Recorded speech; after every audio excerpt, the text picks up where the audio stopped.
हमारा और आपका ताल्लुक जिस मजहब से है वो मजहब इस्लाम है। इस्लाम की तारीख सबसे खूबसूरत तारीख है।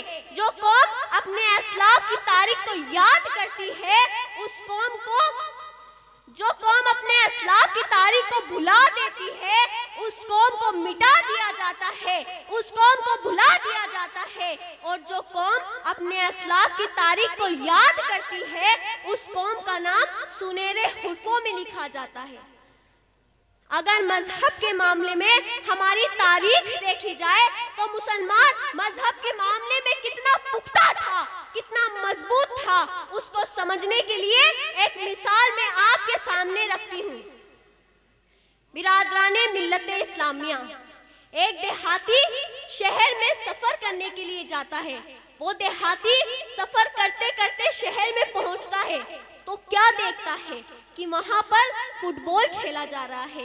यानी वो गेंद जिसको पैरों से मारा जाता है उसको फुटबॉल कहा जाता है। वो फुटबॉल वाली गेंद जो बड़ी खूबसूरत थी, बहुत बड़ा मजमा भी वहां मौजूद था। तमाम के तमाम लोग ये सोच करके हैरान हो रहे थे कि आखिरकार इस गेंद का कसूर क्या है, क्यों इसको अपने पैरों से लोग अपने पैरों से बार बार मार रहे हैं। गेंद जब उड़ करके मैदान से चली भी जाए फिर उसको उठा लाते हैं और फिर उसको मारा जाता है। वो देहाती ये सारा मंजर देख रहा था और सोच रहा था कि आखिरकार इस गेंद का कसूर क्या है, क्यों इसको लोग अपने पैरों से बार बार मार रहे हैं। इतने में ही उसके पीछे से एक समझदार इंसान सामने आता है और पूछता है, क्या सोच रहे हो भाई? वो कहता है कि इतनी खूबसूरत गेंद है, लोग इसको अपने पैरों से बार बार क्यों मार रहे हैं, आखिरकार इस गेंद का कसूर क्या है? तो वो समझदार इंसान जवाब देता है कि जिस गेंद को तुम देख रहे हो ना, ये गेंद दिखने में ऊपर से बड़ा खूबसूरत नजर आ रहा है, लेकिन गेंद अंदर से बिल्कुल खाली है, इसलिए लोग इसको अपने पैरों से बार बार मार रहे हैं। यही हाल हमारा है। आज पूरी दुनिया में हमें फुटबॉल की तरह इस्तेमाल किया जा रहा है, क्योंकि हमने अपने असलाफ की तारीख को भुला दिया, अपने बुजुर्गों की तारीख को भुला दिया। तरक्की के नाम पर हम मगरिब के गुलाम बन गए। आइए अब मैं आपको बताती हूँ कि पहले हम क्या थे और किस चीज को हमने तरक्की का नाम दे दिया। तो सुनो, पहले माँ की नजरें बता देती थी कि हम गलती कर रहे हैं और सजा मिलेगी, और फिर हमने तरक्की कर ली और माँ मोम बन गई, और इतनी मोम बनी कि अच्छे और बुरे के फर्क में सख्ती करना भुला दिया। पहले शाम होते ही अब्बू के आने का इंतजार किया जाता था, और फिर हमने तरक्की कर ली और अब्बू डेड बन गए, और जनरेशन नाम के नाम पर ये रिश्ता डेड हो गया, यानी मर गया। पहले रिश्तेदारों के यहाँ आना जाना था, आपस में मोहब्बत थी, बिलखुसूस शर्मो हया थी, और फिर हमने तरक्की कर ली और मोहब्बतें खत्म हो गई, और आजकल के लोग कुत्तों की तरह आपस में लड़ते रहते हैं। पहले ईद और दिगर त्योहार माँ बाप और खानदान में गुजारा करते थे, और फिर हमने तरक्की कर ली और ईद और त्योहार दोस्तों बाजारों में गुजारने लगे, और अक्सरों बेशतर लोग बासनी जायका, बिलाल होटल, मुल्तानी जायका जैसी होटलों में अपना वक्त गुजारते हैं। पहले शादी ब्याह के मामलात खानदान के बड़े बच्चों की रजामंदी से तय किया करते थे, और फिर हमने तरक्की कर ली और शादी करने के लिए घर से भागने लगे।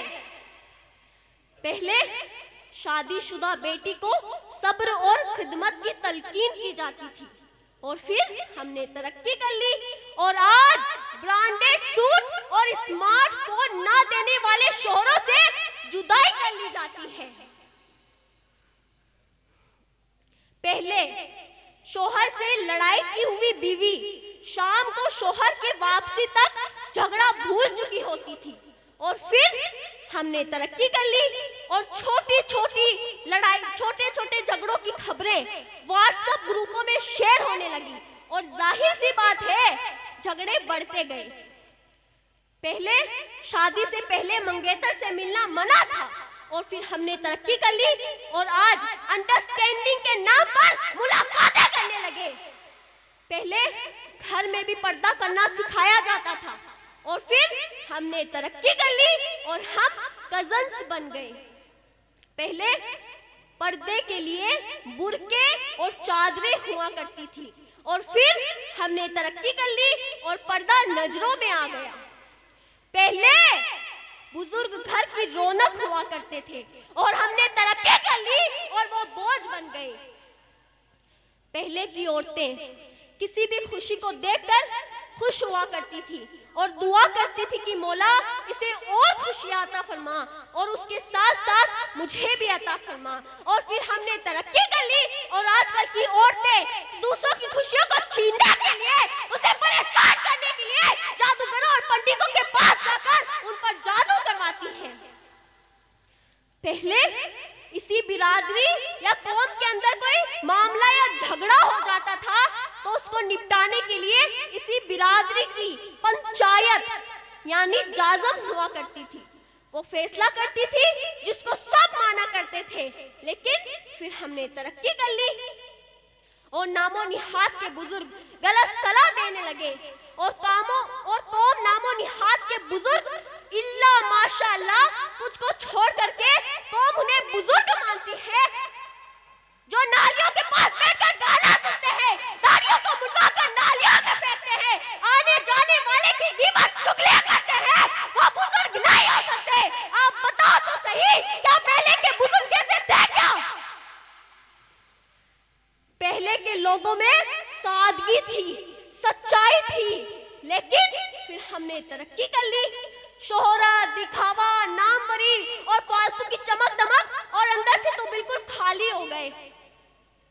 पहले तालीम हासिल की जाती थी जो अमूमन नजर आती थी और फिर हमने तरक्की कर ली और आज स्कूलों में 10-10, 12-12 साल पढ़ने के बावजूद भी माँ बाप का दम नसीब नहीं होता, जिंदगी गुजारने का इस्लामी तरीका नसीब नहीं होता। और याद रखना, जिस तालीम को हासिल करने के बाद शर्म और हया की चादर तुम्हें नसीब ना हो सके तो लानत है ऐसी आजादी पर, लानत है ऐसी बेतरबियती पर, लानत है ऐसी जिंदगी पर, लानत है ऐसी तालीम पर, ऐसी बदचलनी पर। अगर ये तालीम आपको शरीयत से दूर कर रही है, चाहे स्कूल की हो या कॉलेज की, तो सुबह शाम इसका लानत है। और मैं लानत कहूंगी कि ऐसी तालीम से बहुत बेहतर है कि आपकी बेटी जाहिल रहे और किसी तहजीब याफ्ता घराने की बहू बनकर अपना घर और परिवार संभाले, चूल्हा फूके मगर शर्मो हया को अपना श्रृंगार बनाए रखे। ये सब हम भूल गए, दीन की तालीम से दूर हो गए और फिर यूं हुआ कि हमने तरक्की कर ली।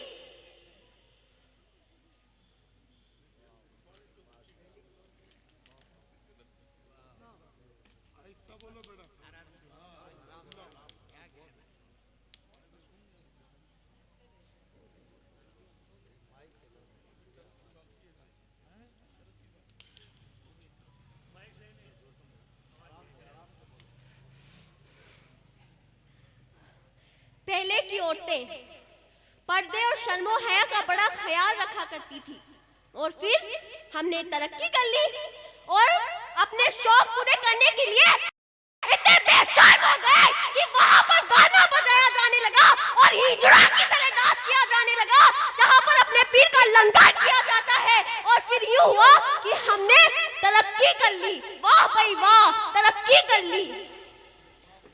और इन सब तरक्कियों को मैं यूं कहना चाहूंगी कि एक ही उल्लू काफी है बर्बादे गुलिस्ता करने को, एक ही उल्लू काफी है बर्बादे गुलिस्ता करने को।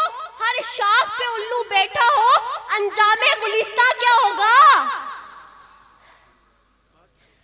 आइए अब मैं आपको बताती हूँ कि पहले के हमारे असलाफ और बुजुर्ग कैसे थे। इस लोहारपुरे का माजी कैसा था? यहाँ पर बुजुर्ग हजरात भी मौजूद हैं, मैं आपकी तवज्जो चाहूंगी। आज से तकरीबन 20-30 साल पहले का माहौल क्या था और उससे पहले लोग किस आन बान और शान के साथ जिंदगी गुजारा करते थे। उस वक्त के वालिदैन हकीकी मानों में अपने बच्चों को बड़ों का अदब करना सिखाया करते थे। वो बड़ों के सामने जुबान नहीं चलाया करते थे। बचपन ही से उन्हें बड़ों का अदब करना सिखाया जाता था। हमारा जो नौजवान तबका था शर्मो हया का बेकार था, गैरतमंद था, और उस वक्त के जो बुजुर्ग हजरात थे उनकी जिंदगी बड़ी सादगी के साथ, सच्चाई के साथ और ईमानदारी के साथ गुजरी और पूरी जिंदगी अपने पीरो मुर्शिद हजरत मखदूम बहाउल हक ज़करिया मुल्तानी रहमतुल्लाह अलैह के नक्शे कदम पर रहे। उसकी बरकत से इस लोहार पूरे को सोने की चिड़िया कहा जाता था और उस चिड़िया की चहचहाहट दूर दूर तक सुनाई दिया करती थी। यहाँ तक कि हमने अपने बड़ों से सुना है कि अगर कोई गैर कौम का हमसे मिलना चाहता ना तो माही दरवाजे पर एक चौकीदार बिठा रखा था। आकर वे पहले हमसे पूछता, फिर इजाजत मिलने पर उसको लोहारपुरे में आने की इजाजत मिला करती थी। और उस वक्त जो दूध देने के लिए आया करते थे वो नजरें उठा करके किसी की मकान की छत पर नहीं देखा करते थे।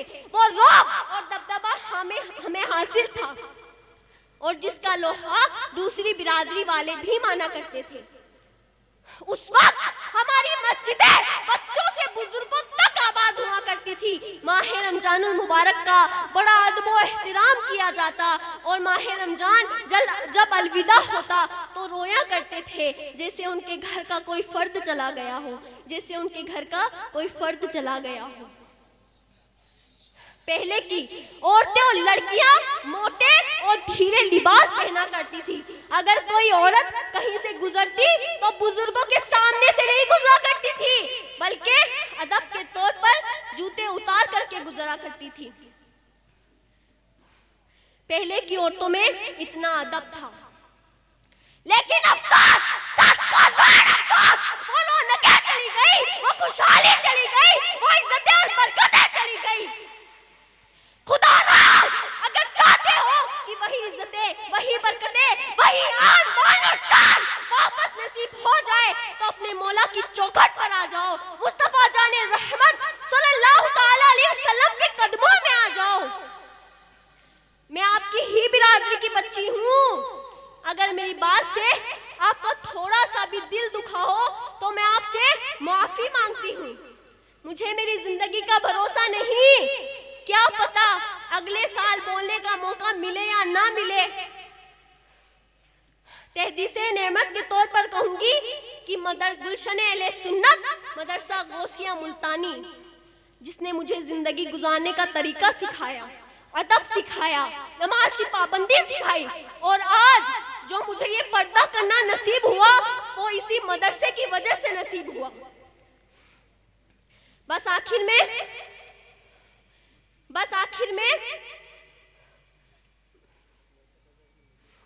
में अपने असातिजा की मौजूदगी में और आले रसूल की दुआ से आखिरी सबक सुना करके जाती हूँ कि फुटबॉल की तरह अंदर से बिल्कुल खोखले मत बनो बल्कि एक कामिल मर्दे मोमिन बन जाओ, जिसके बारे में लाहौर के कलंदर ने कहा था, टल ना सकते थे अगर जंग में उतर जाते थे, टल ना सकते थे अगर जंग में उतर जाते थे, पांव शेरों के भी मैदान से उखड़ जाते थे।